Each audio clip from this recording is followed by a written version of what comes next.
Bonsoir, bonjour, good evening for those who speak English. This is Professor Yalengi coming to you from New York City. Today, I'm going to do a show in French, so I'm not going to really speak or give anything in English. Bonsoir, bonjour, mesdames, mesdemoiselles et messieurs. Je suis le professeur Yalengi qui vous parle à partir de New York. Je vais faire mon émission en français aujourd'hui et je m'adresse aujourd'hui à M. Konaré, le panafricain. M. Konaré est au panafricain. Ça, c'est l'émission Liloba Moto en français. Le titre aujourd'hui, c'est pour dire à M. Konaré et au panafricain que les Tutsis vous manipulent. Une émission qui va être dans le cadre des Africains, du panafricanisme et de la RDC. Alors, pas de musique aujourd'hui, on va aller juste avec ce que je voudrais vous dire. D'abord, je vais me présenter aux Africains, aux panafricains. Je suis le professeur Yalengi Ngemi, le scientifique qui avait traduit le dernier livre du savant sénégalais Cheikh Anta Diop, son chef-d'œuvre, Civilisation ou barbarie, comme vous le voyez sur mon écran. Moi, j'avais traduit ce livre en anglais. Vous voyez l'édition anglaise Civilization or Barbarism by Cheikh Anta Diop. Donc, je suis le scientifique qui avait traduit ce livre ici aux États-Unis d'Amérique. Pour la petite histoire, le livre a été traduit, la version anglaise est sortie en 1991. Donc, si je me rappelle bien, en 1985, lorsque je traduisais les livres, j'avais parlé au téléphone avec Cheikh Anta Diop qui était encore à ce moment-là à Dakar. Il devait venir aux États-Unis d'Amérique. Mais les impérialistes et leurs laquais sénégalais ont assassiné professeur Cheikh Anta Diop en 1986. Donc, ainsi, on n'a pas pu ajouter d'autres choses qu'il voulait qu'on ajoute, mais il m'avait fait faire un serment que je devais traduire ces livres authentiquement comme il l'avait écrit en français. Donc, j'avais fait la même chose. Le livre est sorti en 1991, donc 1991 pour les Belges, les Français belges. Donc, c'est moi, le professeur Yalengi, qui ai traduit ces livres. Alors, je vous présente ces livres non seulement parce que je suis celui qui a non seulement traduit ces livres, mais je l'ai enseigné ici aux États-Unis d'Amérique. Dans les années 90, j'ai fait les conférences dans beaucoup des universités ici aux États-Unis. J'ai fait des interventions sur ces livres à la télévision nationale, à tel point que les intellectuels, les Congolais qui vivaient jusqu'au Canada, ils m'avaient vu sur les écrans de la télévision parlant de ces livres. Donc, ceux qui vivaient au Canada dans les années 90, ils vous le diront qu'ils savent qui je suis. Évidemment, aujourd'hui, je porte un chapeau rouge. Je ne suis pas dans les habits africains que je portais à ce moment-là lorsque j'avais traduit les livres. Je porte ce chapeau rouge, c'est pour commémorer le sang des innocents Congolais, des millions des innocents Congolais qui a coulé au Congo aux mains des Rwandais Tutsis. Je précise très bien des Rwandais Tutsis. Car ce qui se passe au Congo, il n'y a pas 2 ou 3 responsables. directs.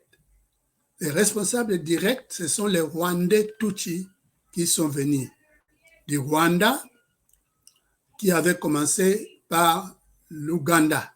Mais ça, c'est autre chose. Alors, la raison pour laquelle je vous dis ceci, d'abord, c'est pour vous dire que pour un vrai panafricaniste qui a lu ce livre de Cheikh Anta Diop ou qui parle de Cheikh Anta Diop, qui suit les idées de Cheikh Anta Diop, il devait comprendre la portée universelle des enseignements de Cheikh Anta Diop. Je vous donne un exemple seulement sur l'introduction que Cheikh Anta Diop a écrite dans ses livres.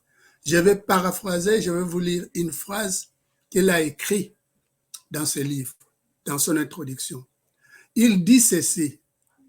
Cheikh Anta Diop dit que tout comme l'Égypte ancienne est la mer lointaine des cultures et des sciences occidentales, la plupart des idées que nous qualifions, nous donc Africains, qualifions d'étrangères, ne sont que le plus souvent des images modifiées, renversées, élaborées et manipulées des créations de nos ancêtres africains.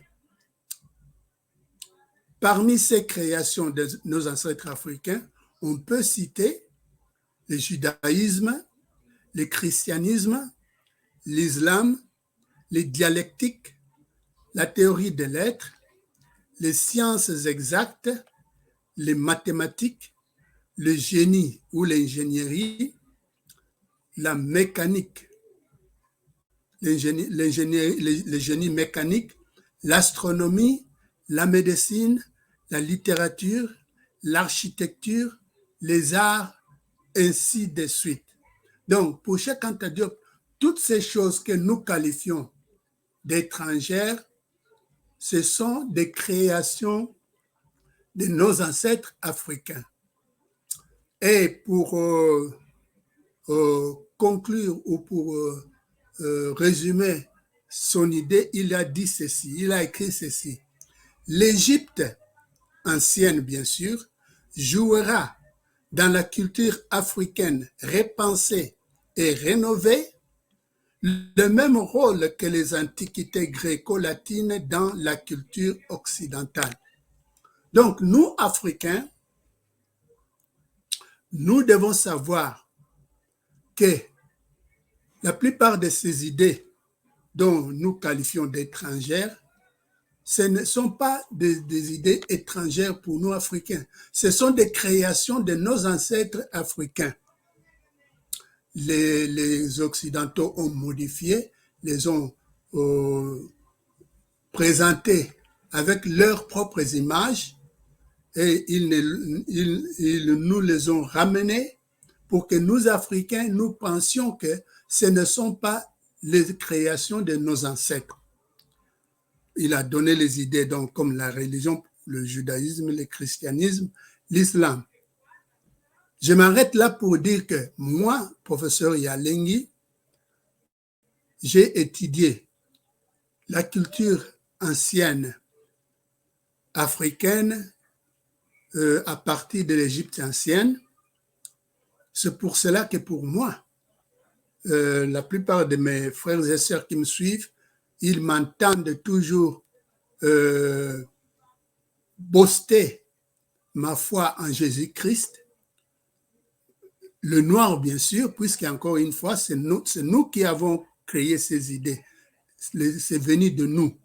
Donc, quand je dis que moi, je parle, je m'exprime, je réfléchis avec la protection, avec la foi, avec l'énergie, avec la puissance que m'a conféré Jésus-Christ.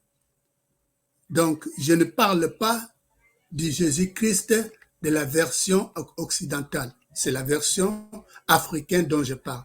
Alors, j'ai dit cela pour vous dire que, frères africains, soyons très, très, très prudents lorsque nous rejetons la plupart de ces idées dont nous qualifions d'étrangères. Ou alors, je reviens maintenant à M. Konaré. Monsieur Konaré, je vous parle aujourd'hui dans cette émission que je fais, principalement suite aux vidéos que vous avez fait passer sur l'Internet. Et maintenant, dont certains Africains ou Congolais ont mis des titres qui disent que votre vidéo parle des mercenaires américains et canadiens dans les rangs des Rwandais du M23 attaquant la population congolaise. Alors, je vais d'abord faire passer les quelques 20 minutes de votre vidéo. Après, je vais venir vous parler pour vous expliquer que vous avez été manipulé, que vous avez été...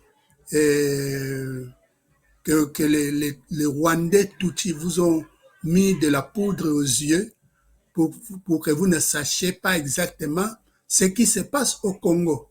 Parce que ce dont vous parlez, qui se passe au Congo, ce n'est pas cela. Les Tutsis vous manipulent comme ils ont manipulé beaucoup de gens.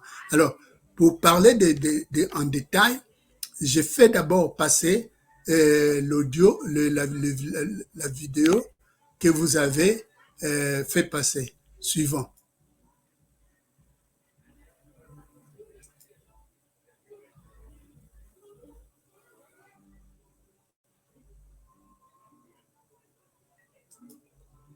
Écoutons ensemble ce vocal et ensemble faisons une réflexion collective. Je veux que le monde entier écoute ce vocal. Je demande à tous les Africains qui vont recevoir cette vidéo de la faire tourner dans tout le monde entier. Écoutons-le ensemble. Bonsoir, Monsieur Konaré. Comme je l'avais dit, et donc comme initialement j'ai dit dans le précédent audio, je voulais encore m'adresser auprès de vous étant une voix qui doit normalement ventiler notre souffrance sur toute l'étendue de la planète.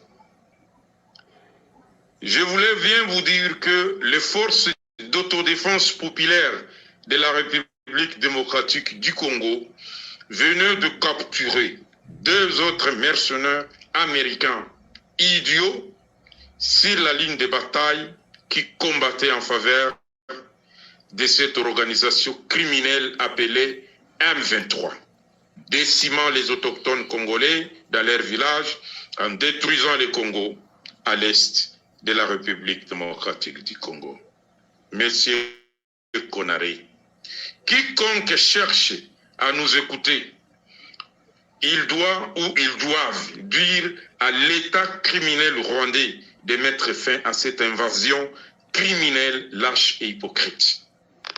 Également, nous nous adressons aux Américains, Britanniques et Français de cesser de soutenir l'État criminel rwandais et ougandais dans la destruction globale du Congo, car beaucoup en dépendra sur le plan régional et continental avec des alliés de taille et conscients du problème du Congo et de l'Afrique en général.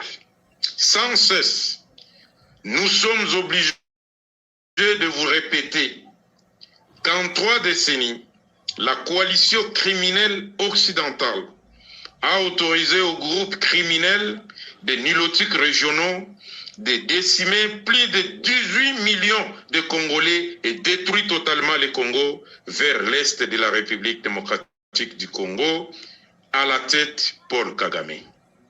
Et donc, nous nous adressons à vous, vous communément appelés les grandes puissances, notamment les États-Unis d'Amérique, l'Angleterre et la France, soupçonnés d'être à l'origine du serveur criminel rwandais qui vous soutenez pour faire effondrer toute la région des Grands Lacs et particulièrement les Congo.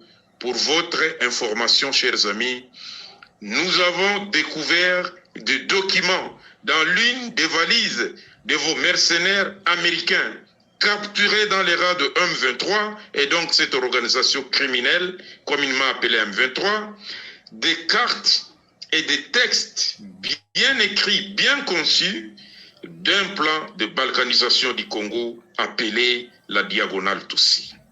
Un plan qui doit partir du Grand Kivu et qui prendra toute la région pour mieux protéger l'empire de la diagonale Tutsi à la tête Paul Kagame pour justifier sa légitimité dans la région en tant qu'agent choisi par la CIA.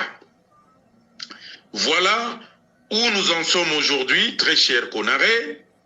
Et donc, tous les États africains seront infectés par cette épidémie de la diagonale Tutsi au profit de l'occupant qui n'est autre que les impérialistes et leurs instruments déployés dans la région à travers l'ONU appelée OTAN, l'Organisation de l'Atlantique Nord. Voilà là où nous en sommes aujourd'hui. Et donc, pas plus que 5 ou 6 jours, nous avions calciné des mercenaires américains, canadiens, également sur la ligne de front. Et aujourd'hui, nous venons de capturer des mercenaires iso-américains et sur eux, il y avait toute une documentation de la balkanisation du Congo. Écoutez bien. Voilà un peu les gens qui sont en train de féliciter les élections en RDC pendant que ce sont eux qui détruisent le Congo.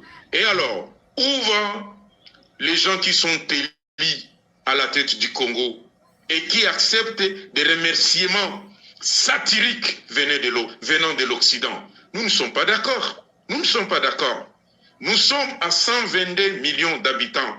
Si nous allons nous mobiliser tous pour normalement mettre fin à cette idiotie, barbarie qui se trouve à l'est de la République démocratique du Congo, nous risquons d'aller en dehors de nos frontières et ça sera une tragédie. Et donc nous disons aux Américains, aux Britanniques et aux Français de cesser de supporter l'État criminel rwandais sans pour autant parler des citoyens rwandais parce qu'ils sont victimes innocentes. Voilà un peu dans ce que nous sommes aujourd'hui, très cher Konaré, que toute l'Afrique se mobilise pour mettre fin à cette barbarie des groupes de nilotiques régionaux qui prend toute la région en otage avec une vision d'effondrer le continent africain. Bon, je crois que vous avez tous écouté le message. Je suis en contact permanent avec nos frères de la résistance congolaise et à peine les documents vont m'arriver, je les rendrai publics et nous allons monter au créneau. Je vais envoyer le document à tous les gouvernements européens et à toutes les grandes puissances pour que les gens sachent exactement ce qui se passe au Congo.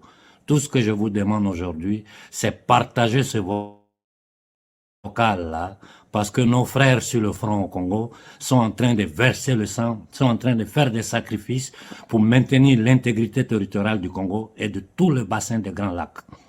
Je m'arrête là pour ce soir et je demande à toute l'Afrique de faire une réflexion collective. Je m'excuse auprès des frères burkinabés, je n'ai pas pu participer à la réunion. Voici les raisons pour lesquelles, parce qu'il y a des émergences pendant que l'Afrique est attaquée, pendant que l'Afrique est agressée, pendant que l'humanité est agressée, une bonne partie de l'humanité ne se rend pas compte qu'il y a un gouvernement central, ce que j'appelle les marchands de la monnaie et de la dette, les marchands de la mort, qui sont en train de s'aimer le chaos et la stratégie de tension sur toute la planète. Bonne soirée à tout le monde. Les prochaines heures, je prendrai la parole pour parler de la situation en Afrique de l'Ouest, principalement au Niger et au Burkina. Bonne soirée. Voilà, Monsieur Konaré et cher panafricain, vous avez suivi le vidéo de notre frère Monsieur Konaré. Alors, Monsieur Konaré, je vais vous dire une chose. Je vais vous dire une chose, c'est que d'abord, moi, le professeur Yalengi, je connais cette histoire du Congo depuis le commencement, parce que lorsque les Rwandais Tutsi et les Rwandais Tutsi du Rwanda, les Rwandais Tutsi de l'Ouganda et les Rwandais Tutsi du Burundi avaient envahi le Congo en 1996, Moi, j'étais président ici aux États-Unis d'Amérique, président élu de l'IDPS à ce moment-là, c'était ce qu'on appelait l'Union sacrée. Tous les opposants de Mobutu s'étaient réunis, ils avaient convenu la conférence nationale souveraine. Et c'est moi, Yalengi, qui avait écrit le premier livre sur le génocide au Congo. Voilà le titre du livre, Genocide in the Congo Zaire, in the name of Bill Clinton and of the Paris Club and of the mining conglomerate, so it is. J'avais écrit ce livre en 2000, lorsque Bill Clinton était président, parce que je voulais lui faire comprendre qu'il devait cesser son support de l'invasion et du génocide qui sévissait au Congo. Bon, mais il ne m'avait pas entendu. Mais alors, c'est-à-dire que j'étais là dès le début. Mais quand j'ai publié ce livre, on ne savait pas vraiment qui était le peuple ou qui contrôlait ceux qui avaient envahi et tué au Congo. Si j'avais parlé un peu de Rwandais et de Kagame, mais pour moi, je voyais que c'était l'Occident, c'était Bill Clinton, c'était le club de Paris. Et c'était donc ces gens-là qui avaient commandité les Rwandais, les Tutsis du Rwanda, les Tutsis de l'Ouganda, les Tutsis du Burundi, envahir le Congo. Mais je ne savais pas que c'était autre chose. Alors, qu'est-ce qui s'est passé? C'est jusqu'en 2017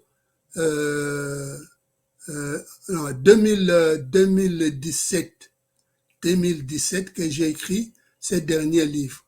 Qu'est-ce qui s'est passé, M. Konaré? Nous avons compris, nous avons pu savoir, nous avons pu voir que ce qu'on pensait être une action, un génocide qui s'est tourné maintenant en un holocauste des Congolais, on pensait que c'était les Occidentaux qui étaient à la base.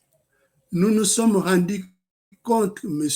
Konaré et tous les panafricains, que c'était les Rwandais Tutsis. Alors, lorsqu'on parle des Rwandais Tutsis, on veut parler des Rwandais Tutsis.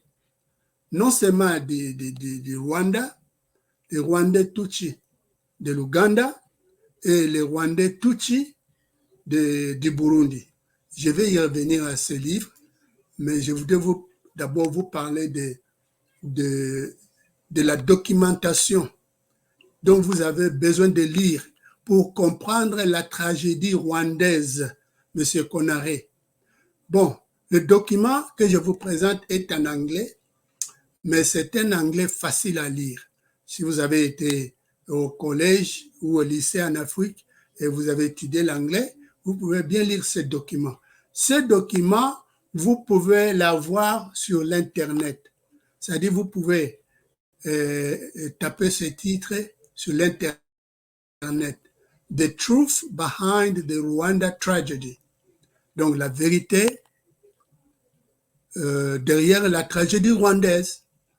Monsieur Remigius Kintu, c'est un Américain d'origine ougandaise, un expert à qui on avait demandé d'écrire ces documents et de le présenter au tribunal qui était convenu sur le génocide rwandais à Arusha, en Tanzanie, en 2005. Il a rédigé ce document avec tout ce que vous voulez savoir sur la tragédie rwandaise. Pourquoi je vous présente ce document?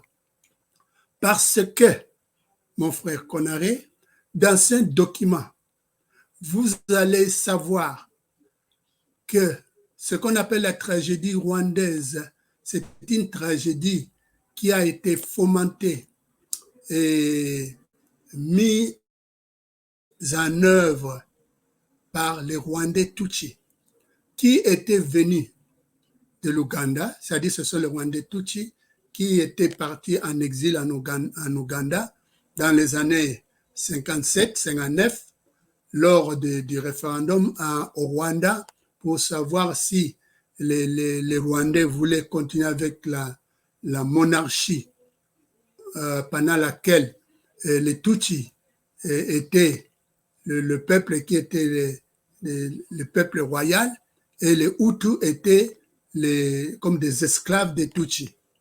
Alors, lors du référendum, comme les Hutus étaient majorité, ils ont choisi la démocratie.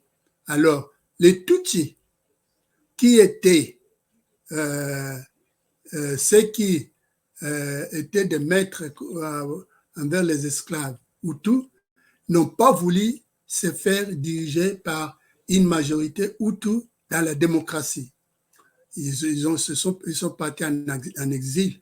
Mais quand vous lisez ces documents, vous allez comprendre que lorsqu'ils étaient en exil, ils avaient fait un plan. Ce plan-là consistait en 3 points. Le premier point, c'était qu'ils allaient tout faire pour arracher l'Ouganda des mains des Ougandais. Cette petite minorité Tutsi, ils avaient planifié de prendre l'Ouganda, d'arracher l'Ouganda des mains des Ougandais en premier lieu. En deuxième lieu, ils allaient retourner au Rwanda, arracher le Rwanda des mains des Hutus qui étaient la majorité là-bas. En troisième phase, lorsqu'ils auraient pu prendre l'Ouganda et le Rwanda, ils ont écrit qu'ils allaient alors partir prendre le Zaïre en ce moment-là, ou la République démocratique du Congo aujourd'hui. Ils allaient l'arracher, ils allaient le contrôler. Et ils ont dit qu'après avoir arraché le Zaïre des mains des Zaïrois, ils allaient prendre maintenant la Tanzanie, des mains des Tanzaniens, et après cela, ils allaient se lancer dans la campagne de faire de tous les Bantous de l'Afrique centrale, de l'Est à l'Ouest, ils allaient faire de tous les Bantous leurs esclaves. Ça, c'est le plan que les Tutsis avaient rédigé lorsqu'ils étaient encore en Ouganda. Cette minorité Tutsi ont mis en exécution ce plan-là. Qu'est-ce que je veux dire par là? Je n'ai pas le temps d'entrer dans les détails, mais c'est pour vous dire que c'est en 1986, ces Rwandais Tutsis, ils ont arraché l'Ouganda des mains des Ougandais. Qu'est-ce que ça veut dire? La personne, M. Konaré, tout Africain devait le savoir, la personne que vous appelez aujourd'hui Museveni, que vous pouvez voir dans cette photo à gauche, cette personne-là, Museveni, il n'est pas ougandais. Dans le document que je vous ai présenté là, vous allez découvrir tout ça là-bas. Museveni n'est pas un Ougandais, mais il est Rwandais Tutsi. Il est né à Butare, au sud du Rwanda. Son nom Rwandais Tutsi, c'est Yoseri Tubuhaburwa. Yoseri Tubuhaburwa. Mais pour bien accomplir leur dessein, les Rwandais Tutsi, ils utilisent ce qu'on appelle en Kinyarwanda, en leur langue, Ubwenge. Ubwenge, c'est la culture rwandaise. Ubwenge, c'est une culture rwandaise qui ne peut pas être définie par un mot français. Bien, peut-être qu'il est temps que je vous lise un paragraphe. Dans mon livre, les livres que vous avez là, les livres rouges, que je vous ai présenté, Bon, alors, nous allons faire ceci. Voilà, comme ça, vous allez me voir à côté de l'image de ce Tutsi. Alors, je vous disais que les Rwandais Tutsi utilisent leur culture qu'on appelle Ubwenge, chers panafricains. Cette culture, vous devez l'apprendre, vous devez la comprendre, vous devez l'assimiler afin que vous puissiez savoir comment vous en prendre avec un Tutsi que vous rencontrez n'importe où. Parce que les Tutsis ne disent jamais la vérité. Il y a un Rwandais Tutsi, un Rwandais qui habite en France, du nom de Gaspard Musabimana. Il a écrit un document qui se trouve dans mon livre rouge que vous avez vu déjà. Dans ce livre, j'ai mis ces 2 documents dans ce livre, l'annexe 2 et l'annexe 3, parlent de la culture rwandaise Tutsi. Dans ces documents écrits par Gaspard Musabimana, dont le titre est « La culture du mensonge au Rwanda », je vais vous lire le premier paragraphe. Il écrit, il a sorti ce document en 2009, il écrit « La culture du mensonge dite Ubwenge est au Rwanda un fait culturel indéniable. » Suivez-moi très bien. Les relents de cette culture sont observables même aujourd'hui. Je continue. Ce terme, c'est-à-dire Ubwenge, n'est pas d'équivalent en français. Il combine à la fois les mots français suivants. Écoutez-moi bien. Intelligence, mensonge, ruse, malignité, duplicité, dissimulation et fourberie. C'est ça, le Bwenge, la culture rwandaise dont ils utilisent. Alors, dans le cadre du plan qu'ils avaient établi, pour prendre au Luganda des mains des Ougandais, il fallait que l'un d'eux change de nom. Alors, Yoseri Tubuhaburua a pris le nom de Museveni, Yoweri Museveni. Bon, alors, qu'est-ce qu'ils ont fait?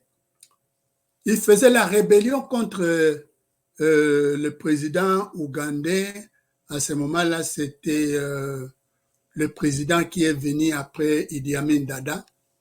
Alors, les Rwandais Tutsi, dont Paul Kagame, qui vous voyez à droite, et Yoweri Museveni, c'est-à-dire Yoseri Tubuhaburua, et ce qu'ils ont fait, les Tutsi, leur ont menti, ils ont dit, voilà, nous sommes tous des Ougandais, battons-nous. Lorsque nous allons faire partir ce monsieur, nous allons établir la démocratie en Ouganda. Pendant qu'ils se battaient, Tubuhaburua et Kagame et les Tutsi qui étaient dans ce groupe, ils ont assassiné les leaders ougandais qui étaient à la tête de ce groupe. Ils ont pris la tête de ce groupe. Ils sont partis en Ouganda en 86. Ils ont réussi leur coup d'État. Parce qu'à ce moment-là, Kagame et Tubuhaburua, ils étaient dans l'armée ougandaise qu'ils avaient infiltrée des années avant. Alors, lorsqu'ils ont pris l'Ouganda, qu'est-ce qu'ils ont fait? Ils ont commencé à assassiner tous les intellectuels ougandais qui pouvaient leur tenir tête. Ainsi, jusqu'à aujourd'hui, depuis 1986 jusqu'à aujourd'hui, c'est Yoseri Tubuhaburua que vous appelez Museveni, c'est lui qui commande, qui contrôle l'Ouganda, c'est-à-dire ce sont des Rwandais Tutsi qui contrôlent et commandent en Ouganda. Après cela, en 1990, ils ont commencé à attaquer le Rwanda, qui était sous le leadership de Hutu, dont le président Hutu, comment il s'appelle? Son nom va venir, celui qu'on a, Abiyarimana. Donc, C'était le président Habyarimana qui était à la tête. De 90, les Tutsis ont commencé à attaquer le Rwanda. Après avoir pris l'Ouganda, ils ont commencé à attaquer le Rwanda avec l'aide de l'armée ougandaise, et les fusils et tout, même le missile qui avait fait descendre l'avion d'Habyarimana était venu de l'Ouganda. Donc, ils ont commencé à attaquer le Rwanda. Mais qu'est-ce qu'ils ont fait? Comment ont-ils pu prendre le Rwanda? Ils ont encore utilisé Lubwenge. Lubwenge, comme je vous ai dit, je viens de vous lire, c'est-à-dire utilisant leur intelligence, mensonge, ruse, malignité, duplicité, dissimulation et fourberie. Qu'est-ce qu'ils ont dit? Ils ont fait. Ils ont dit aux opposants politiques d'Habyarimana. Ils leur ont dit, écoutez, nous voulons nous allier avec vous, les opposants politiques d'Habyarimana. Dès que nous allons prendre le pouvoir, nous allons maintenant établir un régime démocratique, vraiment démocratique au Rwanda, où nous allons vivre en paix, les Hutus et les Tutsis. Sans que ces Hutus sachent que les Tutsis n'ont pas changé. Les Hutus savent très bien que les Tutsis utilisent Ubwenge, mais ils se sont laissés faire. Après avoir assassiné Habyarimana, lorsque Paul Kagame, à la tête de ce mouvement de la rébellion, ils ont arraché le pouvoir en 1984 et 1985, ils se sont lancés dans une campagne d'assassinat de tous les leaders Hutus, même ceux qui vivaient à l'extérieur du Rwanda. Ils les ont tous éliminés. Ils ont éliminé des milliers, peut-être des centaines de milliers de Hutus, de populations Hutus. Ils ont même tué les populations Tutsis qui étaient restées au Rwanda, parce que Paul Kagame disait que toutes ces populations Tutsis qui étaient restées au Rwanda, c'était des traîtres parce qu'ils vivaient avec les Hutus ensemble. Donc, ils tuaient ces Tutsis pour blâmer les Hutus, pour qu'ils disent que ce sont les Hutus qui les ont assassinés. Donc, voilà comment ils ont pris le Rwanda. Alors, après avoir pris le Rwanda, suivez-moi bien, après avoir pris le Rwanda, cette minorité Tutsi s'est lancée dans la campagne en 1996-96. Ils ont envahi le Zaïre à ce moment-là, ou bien, comment dirais-je,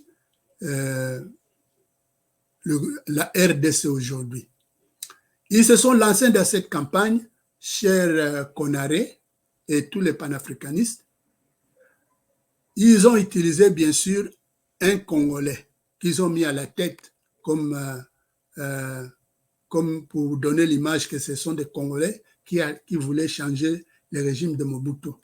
Mais derrière, c'était les Tutsis du Rwanda, les Tutsis de l'Ouganda et les Tutsis du Burundi. Quand ils sont entrés là-bas, ils ont pris le pouvoir, ils ont fait fuir Mobutu en 96-97. Alors, quand ils ont pris le pouvoir au Congo, dans l'armée rwandaise que menait James Kabarebe, il y avait un jeune garçon qui était officier de renseignement, un grand tueur, un garçon qui tuait sans pitié. Il s'appelait Hippolyte Kanambe. Ce garçon, Hippolyte Kanambe, a décimé les populations rwandaises, Hutus et congolaises, partout où il passait. Il les tuait sans merci. Mais ce qu'il y avait avec ces garçons, c'est que la maman Tutsi de ces garçons, Hippolyte Kanambe, était concubine de Laurent Désiré Kabila, du Congolais Laurent Désiré Kabila, parce que Laurent Désiré Kabila s'était converti à l'islam. Alors, comme ça, il avait droit à avoir plusieurs femmes. Il avait plusieurs femmes lorsqu'il vivait en Tanzanie. L'une des femmes qu'il avait pris, c'était la femme d'un ami à lui, qui s'appelait Christopher Kanambe, qui après un jugement, parce qu'il avait trahi, on l'a tué. Alors, Laurent Désiré Kabila a pris cette femme-là comme concubine pour lui. Et l'un des garçons, l'un des enfants que Marceline Mukamuguje avait eu avec Christopher Kanambe, s'appelait Hippolyte Kanambe. C'est le garçon au milieu sur cette photo que vous connaissez, vous savez aujourd'hui, vous appelez aujourd'hui Joseph Kabila. Joseph Kabila, ce n'est pas son nom. Son nom, c'est Hippolyte Kanambe. Mais lorsque les Rwandais sont entrés au Congo, encore utilisant Ubwenge, ils ont obligé le Congolais Laurent Désiré Kabila, sans qu'il sache pourquoi on l'obligeait qu'il introduise ces garçons, Hippolyte Kanambe, aux Congolais, devant les Congolais, comme son fils à lui. Ils ont menti encore. Ubwenge, ils ont dit à Laurent Désiré Kabila, écoute, ces garçons, c'est toi qui couches avec sa maman Tutsi. Donc, il faut l'introduire comme ton fils, Joseph Kabila. Que son nom, c'est Joseph Kabila. C'était une condition sine qua non pour que Laurent Désiré Kabila s'autoproclame président de la République démocratique du Congo. Laurent Désiré Kabila s'est exécuté sans savoir qu'est-ce qu'il faisait. Jusqu'à tel point que lorsque les Congolais ont protesté en 1998, je crois, lorsque Laurent Désiré Kabila a chassé les Rwandais Tutsi, les garçons Hippolyte Kanambe, c'est-à-dire Joseph Kabila, utilisant le mensonge Ubwenge avec le concours des Rwandais Tutsi, il a convaincu Laurent Désiré Kabila que moi, comme je connais le renseignement, je vais rester auprès de toi parce que ma maman est avec toi, je vais vous protéger, donc je ne parle pas, je ne sors pas, je ne parle pas comme tous les Rwandais, je reste auprès de vous parce que je vais protéger ma maman. Il est resté auprès de Laurent Désiré Kabila et c'est lui, Hippolyte Kanambe, qui en 2001, au mois de janvier 2001, ils ont les Tutsis qui étaient restés là-bas, ils ont assassiné Laurent Désiré Kabila. Ce qui fait que M. Konaré, suivez-moi bien, en 2001, lorsque Laurent Désiré Kabila a été assassiné par ce garçon Hippolyte Kanambe, que vous connaissez sous le nom de Joseph Kabila, tous les Rwandais Tutsi, l'armée rwandaise Tutsi qui était à l'est du pays, parce que quand les Rwandais, on les a chassés, ils ne sont pas rentrés au Rwanda. Ils se sont repliés à l'est de la RDC. Ils se sont repliés à l'est de la RDC. Alors, ils faisaient la guerre aux gens de Laurent Désiré Kabila. Alors, en 2001, lorsqu'on assassine Laurent Désiré Kabila, tous ces Rwandais qui étaient à l'est, avec l'aide de Hippolyte Kanambe, ils sont rentrés à Kinshasa. C'est à ce moment-là qu'on a dit que voilà, Joseph Kabila a fait la réunification du Congo. Ce n'était pas le cas. C'est-à-dire que les Rwandais Tutsi qui étaient à l'est du Congo sont revenus à Kinshasa et ils ont pris le pouvoir à Kinshasa. Monsieur Konaré et tous les panafricains, sachez très bien que depuis 2001, lorsque Laurent Désiré Kabila a été assassiné, la République démocratique du Congo, jusqu'à ce jour, n'a jamais été contrôlée par les Congolais. Jusqu'à aujourd'hui, la République démocratique du Congo est occupée et contrôlée et dirigée par les Rwandais Tutsi. À la tête de ce Congo ou de ces gens qui gouvernent le Congo, c'est ce garçon Hippolyte Kanambe que vous connaissez au nom de Joseph Kabila. C'est lui, le Rwandais Tutsi, qui contrôle jusqu'à aujourd'hui la RDC, le Congo. Donc, c'est pour vous dire que, cher M. Konaré, je voudrais voir si je peux trouver la photo d'Honoré Ngwanda. Je pensais que j'avais mis ça ici.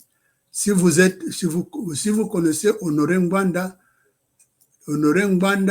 était le monsieur qui était à la tête de la résistance congolaise. Honoré Ngwanda. C'était lui qui contrôlait le service de renseignement de l'État de Mobutu. Il avait dit, il avait prédit, il dénonçait toujours cette occupation rwandaise Tutsi de la RDC. Ainsi, vous, panafricains, vous devez savoir que la RDC est occupée jusqu'aujourd'hui par les Rwandais Tutsi, dont Hippolyte Kanambe est à la tête. Alors, qu'est-ce que ça veut dire, M. Konaré? Dans votre vidéo que nous avons déjà montrée, je vais vous dire une chose. La personne qui vous parle, qui parle dans cette vidéo, c'est un Rwandais Tutsi. Il n'est pas congolais. Le mouvement dont il parle, les soi-disant les forces d'autodéfense populaire de la RDC, c'est un mouvement que les Rwandais Tutsi ont organisé pour rivaliser et essayer de camoufler le travail que les vrais résistants congolais du groupe Wazalendo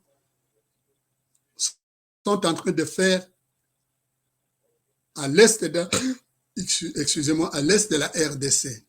Donc, la personne qui te parle, c'est un Rwandais Tutsi. Je vais vous donner quelques indices pour que vous sachiez que le monsieur qui vous parle, il n'est pas congolais. D'abord, il parle de la diagonale Tutsi. Il n'y a pas de diagonale Tutsi. Il y a le mouvement de Tutsi qui avait commencé depuis l'Ouganda, qui avait pour plan de créer ce qu'on appelle Imatutsi, c'est-à-dire créer un royaume Tutsi de l'Est de l'Afrique à l'Ouest de l'Afrique pour contrôler tous les Bantous. Donc, il n'y a pas une diagonale Tutsi. Et il parle du Rwanda et de Paul Kagame. Chers panafricains, cette affaire de parler contre le Rwanda et contre Paul Kagame, c'est une stratégie que les Tutsis utilisent. C'est une stratégie que les Tutsis utilisent. Car dans leur culture, ils enseignent aux Tutsis que si un étranger ou un ennemi vous demande ou de lui montrer la montagne, ne lui montrez pas la montagne. Montrez-lui les animaux, les champs qui se trouvent au bas de la montagne. C'est-à-dire, la personne demande la montagne, vous ne lui montrez pas la montagne, vous lui montrez les champs qui sont au bas de la montagne. Si vous demandez de lui montrer la rivière, ne lui montrez pas la rivière, montrez-lui les animaux qui sont en train d'abreuver, de boire de l'eau. C'est-à-dire que C'est une des lignes de leur stratégie. Ils vous montrent quelque chose qui va prendre toute votre attention pour que vous ne voyez pas autre chose qu'ils sont en train de faire. Par exemple, le monsieur qui vous a parlé là, il vous parle du Rwanda et de Kagame, des Américains, de tout ça. Mais il ne vous a pas dit que la RDC, en RDC, au Congo, c'est les Tutsis qui contrôlent. Ce n'est pas les Congolais. Il parle des Rwandais. Des Rwandais au Rwanda. Au Rwanda, ceux qui commandent au Rwanda, ce n'est pas tous les Rwandais. C'est les Tutsis qui commandent au Rwanda. Les Hutus qui sont restés au Rwanda sont restés comme des pauvres, comme des esclaves des Tutsis là-bas. Les Tutsis font tout ce qu'ils veulent sur les Hutus. Donc ce sont les Tutsis, sont ces mêmes Tutsis qui contrôlent la RDC. Quand le monsieur vous parle de la destruction globale du Congo, mais on ne vous a pas dit qui a détruit le Congo. Ceux qui détruisent le Congo, ce sont les Rwandais Tutsis, dont Hippolyte Kanambe, que les gens appellent Joseph Kabila, et comme le dirigeant à Kinshasa au Congo. Avec lui, avec ce Hippolyte Kanambe qui dirige le Congo, il y a des centaines des officiers rwandais dans l'armée congolaise qui ont été infiltrés là-bas depuis que Hippolyte Kanambe avait pris le pays après avoir tué Laurent Désiré Kabila, donc depuis 2001. Tous ces officiers ont pris des noms congolais, ils sont dans l'armée congolaise, ils sont dans les services de sécurité congolais, ils sont dans les institutions congolaises. Ce sont eux qui contrôlent la RDC, M. Konaré et chez Africains. Donc, c'est pour vous dire que M. Konaré, comme j'ai dit, la personne qui vous a parlé, c'est un Rwandais Tutsi. Autre chose, il parle de l'état criminel rwandais. L'état criminel rwandais, il dit, sans pour autant parler des citoyens rwandais, parce qu'ils sont victimes innocentes. Quels citoyens rwandais qui sont des victimes innocentes? Victimes de qui? Les citoyens rwandais innocents qui sont des victimes, ce sont les Hutus qui sont restés au Rwanda, qui sont des victimes innocentes de Tutsis, qui contrôlent le gouvernement et toutes les institutions au Rwanda.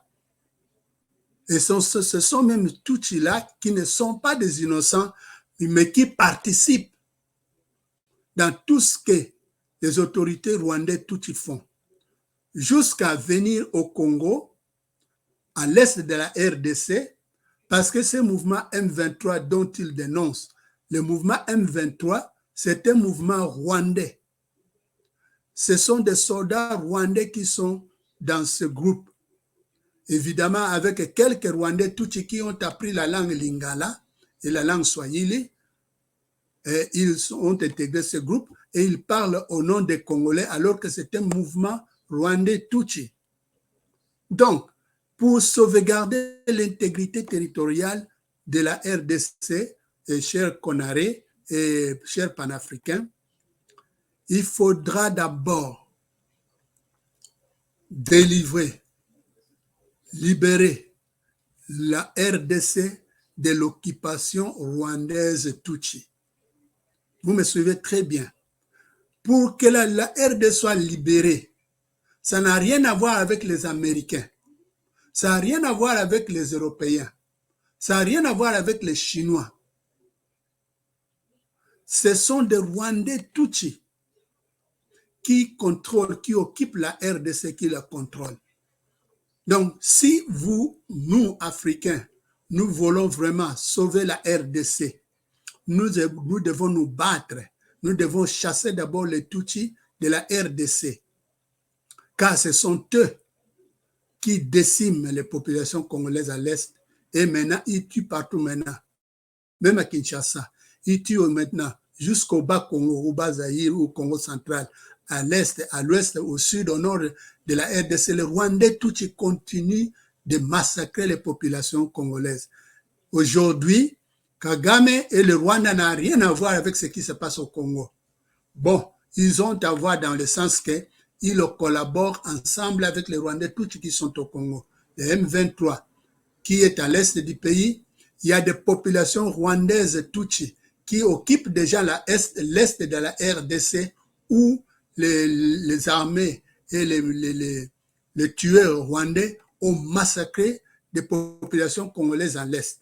Ils ont massacré des millions de populations congolaises et alors les Tutsis qui sont venus du Rwanda, ils occupent l'est de la RDC. Donc, ils travaillent avec le M23 qui travaille avec le gouvernement rwandais à Kigali, qui travaille avec les Tutsis qui occupent la RDC. Aujourd'hui, M. Konaré, la population congolaise est délaissée. Elle a été abandonnée en elle-même. Il n'y a pas une autorité congolaise, politique ou à n'importe quel niveau qui défend ou qui se soulève pour défendre les intérêts de la population congolaise. Il n'y a aucun. Alors, vous allez me poser la question, mais les élections qui viennent de se tenir en RDC le 20 décembre 2023 et puis Félix Tshilombo qu'on appelle Tshisekedi, il est quoi? Laisse-moi vous dire ceci d'abord, M. Konaré. Félix Tshilombo, parce que Tshisekedi, ce n'est pas son nom, c'est le nom de son père. Son papa ne lui a jamais donné ce nom. Donc, Félix Tshilombo, il est ce on dirait, il est le laquais des Rwandais Tutsi. Parce que c'est Hippolyte Kanambe qui lui avait donné le pouvoir. Voyez le jour de l'intronisation de Félix Tshilombo en 2019. À gauche, c'est Hippolyte Kanambe et à droite, c'est Félix. Donc, Félix, il travaille pour les Rwandais Tutsi. Quand on lui a donné ce poste, je ne dirais pas qu'on lui a donné le pouvoir, parce que le pouvoir est resté aux mains des Rwandais Tutsi, Hippolyte Kanambe et tous les autres Rwandais Tutsi. On a donné à Félix ce poste. Pourquoi? On lui a dit, écoute, nous te donnons le poste de président. Tu peux faire ce que tu veux avec l'argent du Congo, avec la population congolaise, avec tout ce que tu veux faire, mais seulement ne t'occupe jamais des affaires de ce pays, de la RDC. Tu ne peux jamais arranger quelque chose en RDC. Tu ne peux pas fixer des routes, tu ne peux pas arranger les routes, tu ne peux pas développer le pays, tu ne peux pas créer des routes, tu ne peux pas défendre les Congolais. Quoi qu'il a, toi tu t'occupes seulement des postes que nous te donnons, tu peux voler l'argent comme tu veux, fais ce que tu veux, mais ne t'occupe pas des affaires de la RDC. Et Félix, jusqu'à aujourd'hui, cher panafricain, n'a jamais fait une œuvre qui bénéficierait le peuple congolais, comme l'avait obligé les Rwandais Tutsi avec Hippolyte Kanambe comme en tête. Donc, ce que vous voyez au Congo, ce n'est que, une fois, c'est ce que les Rwandais Tutsi appellent l'Ubwenge. C'est-à-dire, pour que vous ne vous concentriez pas sur les champs qui sont au bas de la montagne, ils vous montrent la montagne. Les Rwandais Tutsi montrent aux Congolais ou aux Africains, à tout le monde entier, ils vous montrent Félix. Regardez ce que Félix fait. Parlez de ce que Félix dit. C'est même les Rwandais Tutsi qui ont dit à Félix de commencer à dénoncer le Rwanda, que c'est le Rwanda qui est à la tête du malheur du Congo, sans pour autant mentionner que les Rwandais Tutsi occupent déjà la RDC. C'est-à-dire, vous allez parler maintenant du Rwanda pour que vous ne regardiez pas les Rwandais Tutsi qui occupent le Congo, qui sont en train de décimer les Congolais, de prendre, de s'occuper des richesses du Congo, de contrôler tout ce qui se passe au Congo. Parlez du Rwanda. Il y a même aujourd'hui, chers Congolais et chers panafricains, les Rwandais Tutsi qui, dont tous les Congolais savent que ces gens sont des Rwandais Tutsi, mais qui aujourd'hui parlent du fait que eux, ils sont des Congolais et il ne faut pas que les Rwandais s'occupent des affaires du Congo parce que eux, étant Congolais, ils vont s'occuper eux-mêmes des affaires du Congo. Mais ces gens sont des Rwandais Tutsi qui ont décimé, qui ont participé au Holocauste congolais, qui ont tué des Congolais, qui ont même enseveli des mamans congolaises vivantes, comme Ruberwa, Azarias Ruberwa, et il y a l'autre là, Nyarugabo. Ils sont nombreux à Kinshasa aujourd'hui, les Rwandais Tutsi, qui sont en train de décimer les Congolais, de décimer la population congolaise, de contrôler la richesse, les infrastructures, toutes les institutions congolaises. Donc, M. Konaré, c'est pour vous dire que vraiment, je regrette, mais essayez de vous documenter, essayez de vous documenter, procurez-vous au moins de notre livre. Je vais quand même vous présenter, qu'est-ce que je voulais dire? Voilà. Il y a 2 livres que tout panafricain qui veut apprendre exactement ce qui se passe en RDC, il y a 2 livres principaux que tout panafricain doit lire. Il y a le livre de Charles Onana, Holocauste au Congo, que vous voyez là-bas. Et puis aussi, il y a le livre de Judy Revers, Rwanda, l'éloge du sang. Tout panafricain qui veut savoir ce qui se passe au Congo doit lire ces 2 livres, M. Konaré. Doit lire ces 2 livres parce que les Rwandais, tous ils sont en train de vouloir vous manipuler pour que vous les supportiez, alors qu'ils occupent déjà la RDC. Ils contrôlent déjà la RDC. Alors, dans le cadre de Lubwengi, vous dit, regardez Kagame, regardez le Rwanda là-bas, qu'il nous laisse tranquille.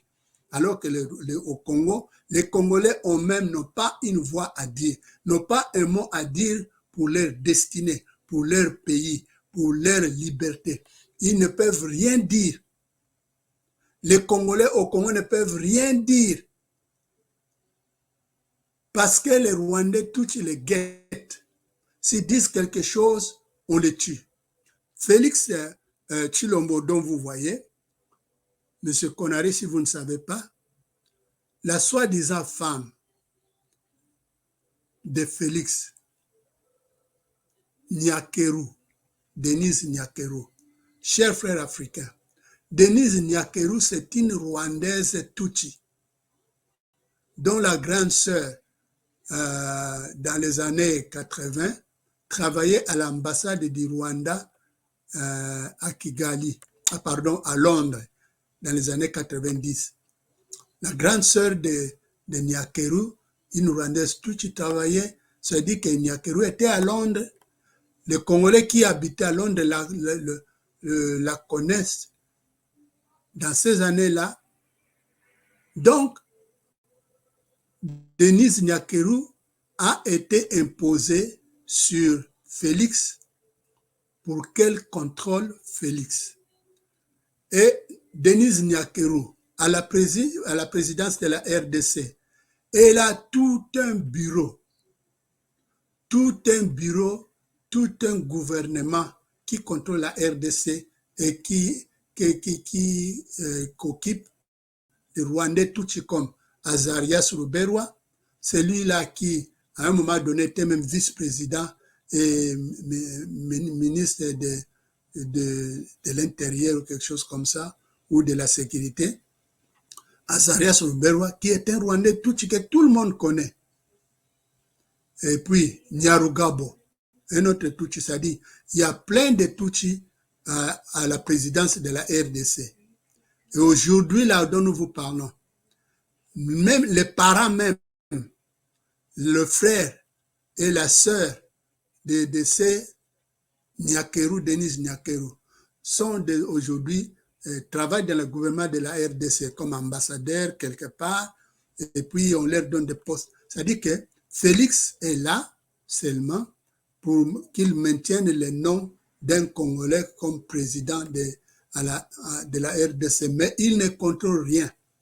Les Rwandais, tous qui sont à la présidence, ils sont dans le bureau de Denis Nyakeru, une Rwandaise Tutsi, ce sont eux qui planifient tout ce que Félix fait. Ce sont eux qui planifient tout ce qui se passe au Congo. Même dans l'action qui consiste à faire élever la tribu de Félix afin que cette tribu soit comme une tribu que tous les autres Congolais vont tailler pour maintenant diviser les Congolais. Tout ça, c'est un plan de Rwandais Tutsi qui contrôle le Congo. C'est le plan de Rwandais Tutsi qui contrôle le Congo. Donc, M. Konaré, je voulais vous apprendre que ce monsieur avec qui vous avez parlé, c'est un Rwandais Tutsi. C'est un Rwandais Tutsi qui est parmi ces gens qui contrôlent la RDC au Congo, et pour que le monde, surtout les Africains, deviennent confus, pour qu'ils puissent ne pas savoir que le Congo est occupé sous occupation rwandaise Tutsi, alors ils veulent élever le Rwanda comme étant le diable de la RDC. Alors que ça, là, ça ne compte plus parce que les Rwandais Tutsi occupent déjà la RDC. Occupent, ils continuent de tuer. M23, il y a des dizaines de groupes à l'est de la RDC. Tout ce monde viennent du Rwanda.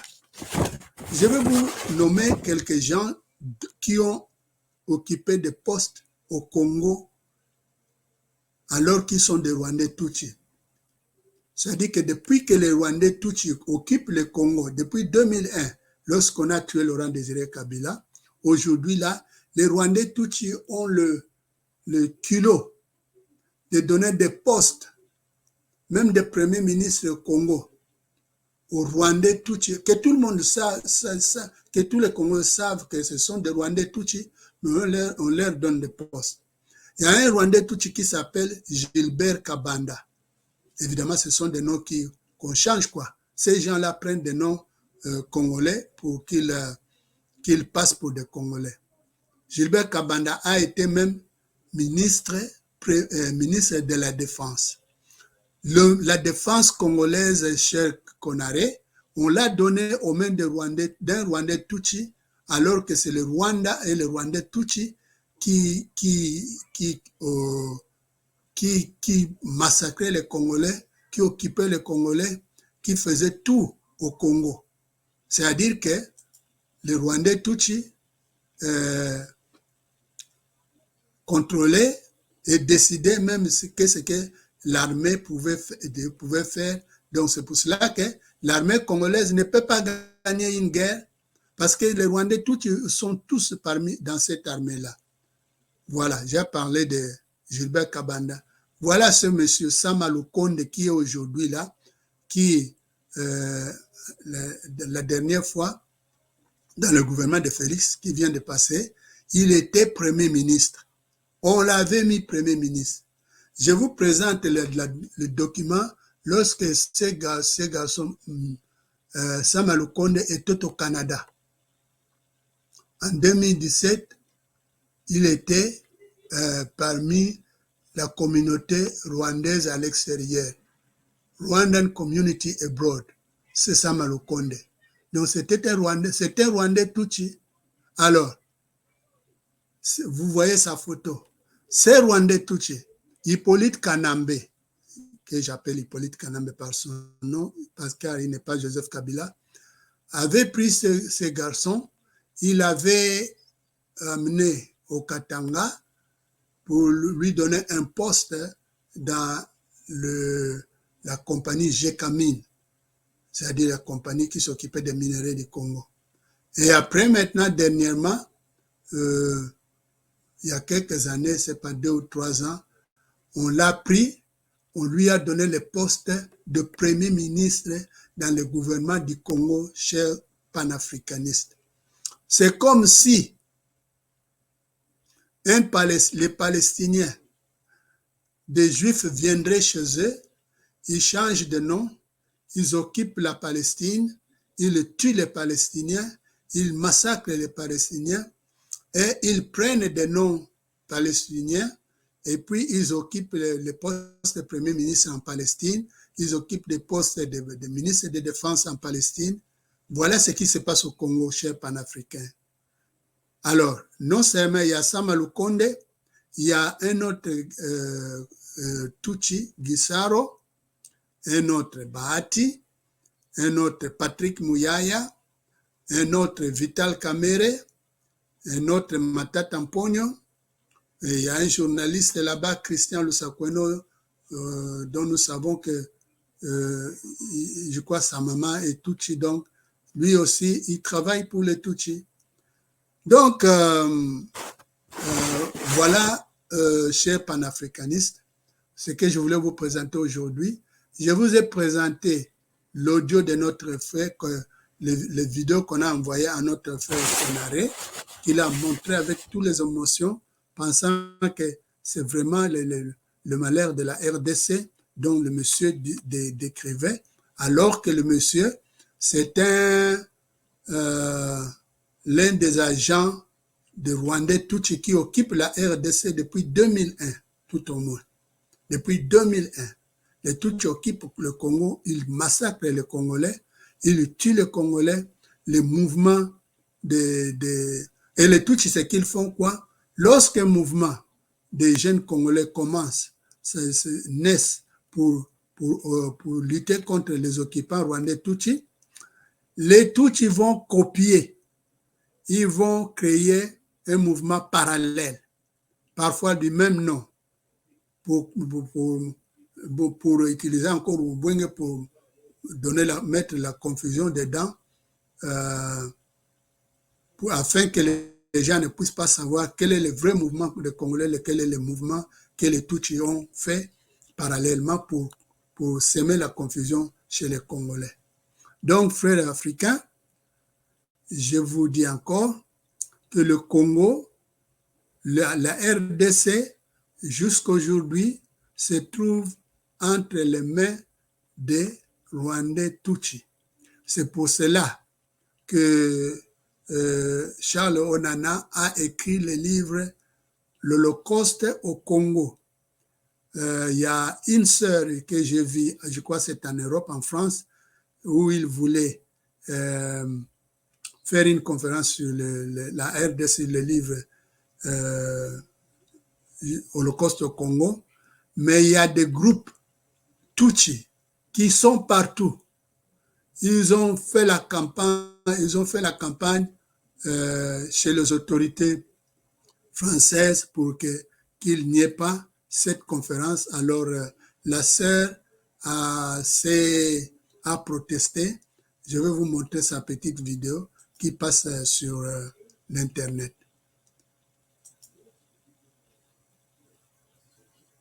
Suivez.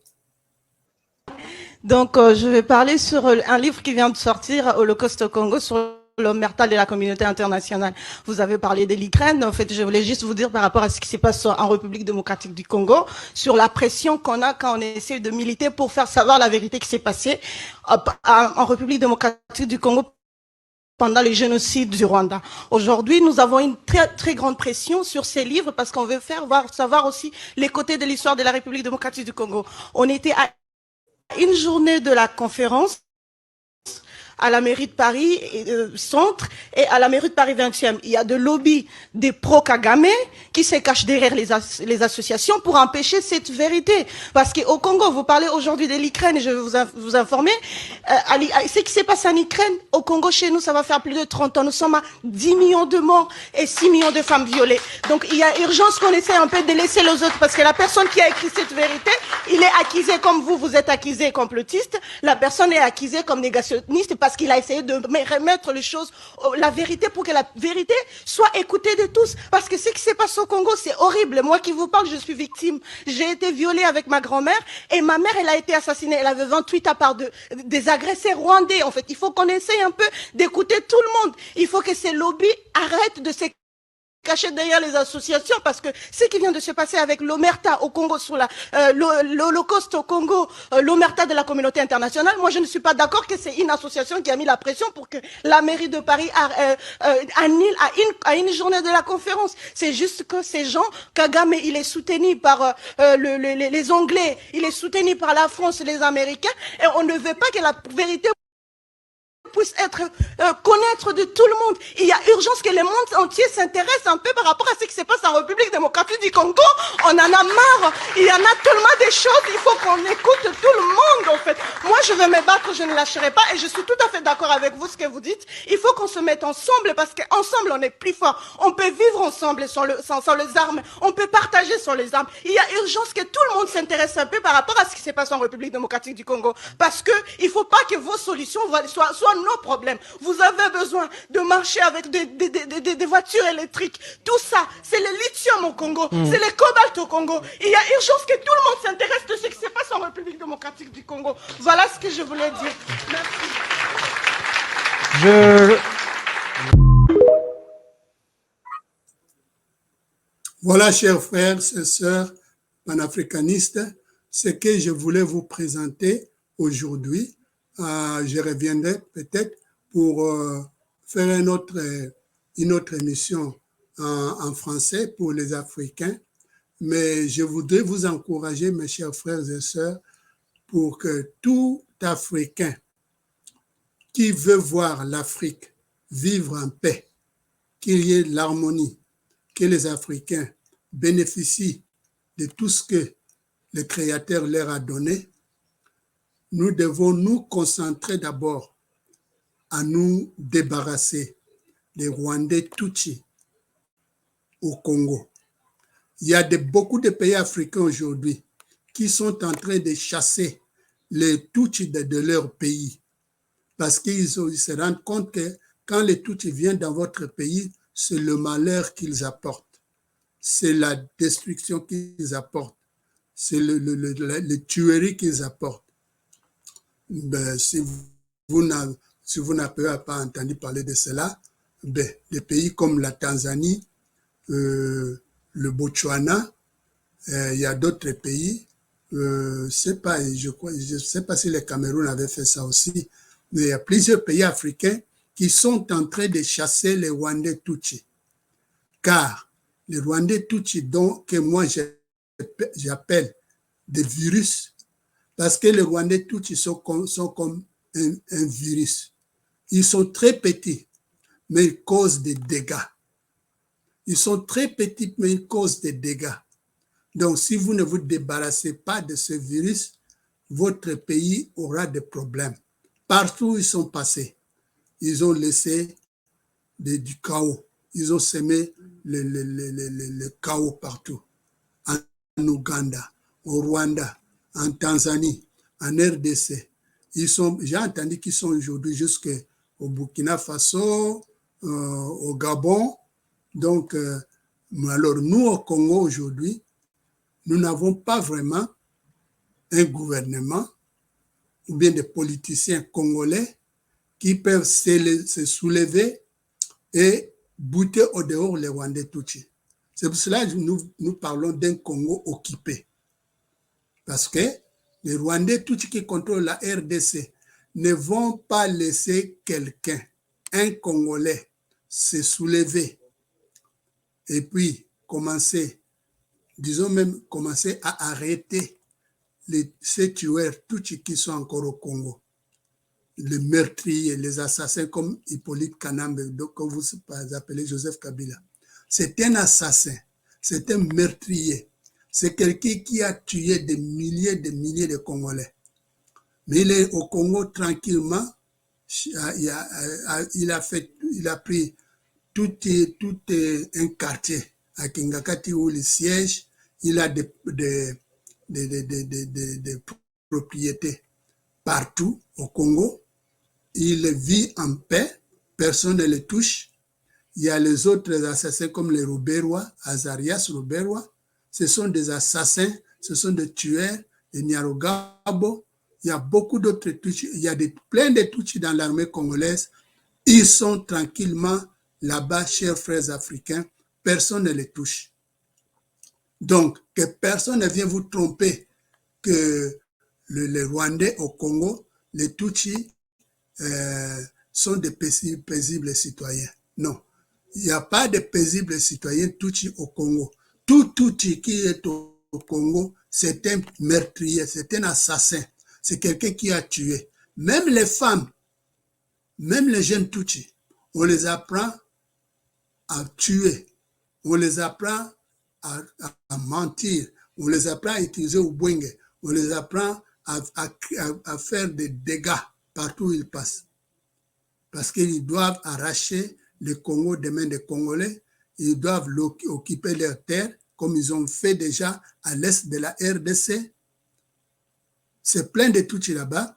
Les Congolais, les autochtones vivent maintenant dans des lieux où ils sont devenus des réfugiés dans leur propre pays. Voilà ce que traverse la RDC aujourd'hui. Alors, cher Konaré, je suis professeur Yalengi. Si vous voulez me parler, si vous voulez d'autres informations, vous avez mon numéro de téléphone que vous pouvez utiliser pour me contacter. N'importe qui veut me contacter, mon numéro de téléphone là-bas. Vous m'écrivez, vous laissez un message et moi, je vous rappellerai. Alors, mais je voudrais aussi vous montrer, vous parler en conclusion de mon livre, cher Konaré et tous les panafricanistes, parce que mon livre, c'est un livre qui vous donne des détails sur Hippolyte Kanambe. Voilà, ce livre rouge. Ce livre rouge qui est titré Joseph Kabila, entre guillemets, usurpateur d'identité, imposteur et cheval de Troie rwandais au Congo. C'est dans ce livre que vous allez trouver annexe 2 et annexe 3 des documents qui vous parlent de cette culture maléfique des Rwandais Tutsis. Annexe 2, le document intitulé La culture du mensonge au Rwanda par Gaspard Moussabimana, et annexe 3, le document Éducation au mensonge et de la calomnie au Rwanda par Prince Antoine Yetera, un prince Tutsi qui a écrit ce document. Dans mon livre, vous allez aussi trouver tout ce qu'il faut savoir sur l'identité de ce monsieur Hippolyte Kanambe, que les gens appellent frauduleusement. Et d'une manière, je ne sais pas si c'est de l'ignorance ou quoi, mais son nom est Hippolyte Kanambe. Et ce livre vous donne tous les détails dont vous avez besoin pour comprendre non seulement que ce garçon, Hippolyte Kanambe, est un Rwandais Tutsi, il est au Congo comme imposteur, cheval de Troie rwandais au Congo, usurpateur d'identité, mais vous allez savoir ce qu'il a fait contre les Congolais et contre le Congo. Donc, à part les 2 livres que je vous ai montrés, voilà les livres aussi qu'il faudra que tout le monde essaie de lire, parce que c'est très, très important que les Africains sachent exactement qu'est-ce qui se passe en Afrique, qu'est-ce qui se passe au Congo, comment les Rwandais Tutsi peuvent occuper le Congo. Comment cette minorité Tutsi peut s'occuper, peut semer le désordre, le chaos partout en Afrique, surtout en Afrique centrale. Donc, notre livre vous donne des indices pour comprendre ce qui se passe au Congo. Je vous remercie, chers frères et sœurs panafricanistes. Alors, si vous avez des commentaires, vous pouvez m'écrire, vous pouvez m'appeler, vous pouvez me téléphoner. Mais quand vous me téléphonez sur WhatsApp, s'il vous plaît, écrivez-moi d'abord, laissez votre nom et votre numéro, je vous rappellerai. Et je salue quelques frères qui me suivent souvent, Yambuta, et puis Matulapaka. Merci beaucoup, vous tous qui me suivez. Partagez aux Africains.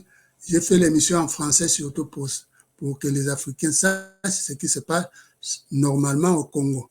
Parce que d'habitude, je fais l'émission en lingala, mais quand j'ai suivi comment envoyer la vidéo de notre frère, qu'on a envoyé à notre frère Konaré, j'ai jugé bon de faire cette émission en français pour que lui sache ce qui se passe vraiment au Congo, qu'on ne te manipule pas, mon frère Konaré, parce que ce sont des Tutsis qui t'ont parlé, qui ont envoyé cette vidéo pour essayer d'induire les panafricanistes dans l'Ubwenge des Rwandais, comme j'ai dit. Donc, merci beaucoup. Échangeons, M. Konaré, si vous avez des questions, ou bien vous pouvez m'appeler. Laissez-moi un message, comme ça, nous allons parler même au téléphone. Je vais te rappeler. Merci beaucoup, chers Africains. Merci beaucoup, chers Congolaises et Congolais, Zaïroises et Zaïrois. Partagez l'émission à tout le monde et que nos ancêtres africains, qu'ils soient avec vous et que le Créateur qui nous a donné ce continent, qui nous a donné tout ce qu'il y a en Afrique, qui peut donner la vie aisée à tout Africain, à toute Africaine, que ces dieux-là, que ces créateurs-là vous gardent, qu'ils gardent l'Afrique et qu'ils nous supportent dans notre lutte de tous les jours afin que la RDC soit libérée de l'occupation rwandaise Tutsi et que la paix revienne au Congo et en Afrique. Voilà, chez nous on dit Ingeta, Ingeta, Ingeta, chers frères et sœurs. À bientôt.